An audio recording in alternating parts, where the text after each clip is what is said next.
एक पिता अपने पुत्र को निरंतर सिखाते थे कि बेटा भगवान सर्वत्र विद्यमान है, सब कुछ देखते हैं, समझते हैं, सुनते हैं। और उन्हीं के परिवार में कुछ समस्या आ गई। किसान थे, वर्षा नहीं हुई और खेती में अकाल के कारण कुछ उत्पादन नहीं हुआ। पिताजी परेशान हो गए, पुत्र को कहते हैं चलो हम लोग पड़ोसी के जो धान निकाल के रखा है उसको लेके चलते हैं। बैलगाड़ी लेके गए और पड़ोसी के धान उठाकर अपने बैलगाड़ी में डालने लगे तो पुत्र कहने लगे पिताजी आप क्या कर रहे हो, पड़ोसी का धान चुरा रहे हो।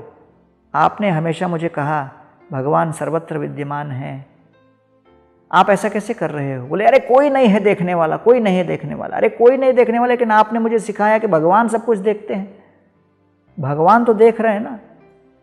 तो पिताजी ने कहा देखो भाई, अभी हम लोगों के पेट के लाले हैं, ऐसी अवस्था में बहुत बड़ा फिलॉसफी मुझे मत सुनाओ, कृपा करके आप मैं जो बोल रहा हूँ वैसा करो।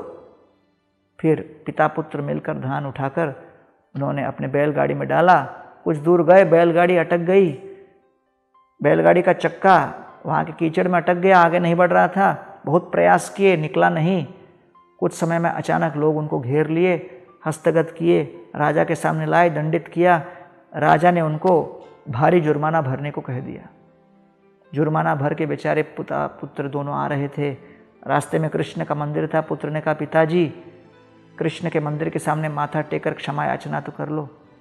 तो पिताजी गए, भगवान के सामने हाथ जोड़े, बोले मुझसे बहुत बड़ी भूल हुई।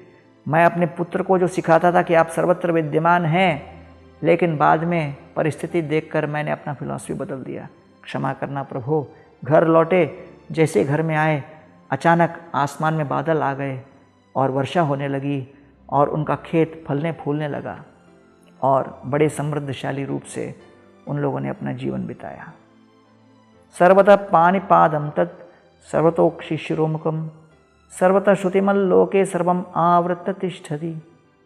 भगवान गीता में कहते हैं मैं सर्वत्र विद्यमान हूँ, सब कुछ देखता हूँ, सब कुछ समझता हूँ और हर प्रकार की परिस्थिति में मैं हस्तक्षेप करता हूँ। आइए भगवत कृपा को अपने जीवन में स्वीकार करने का प्रयास करें, जीवन को सफल बनाएं।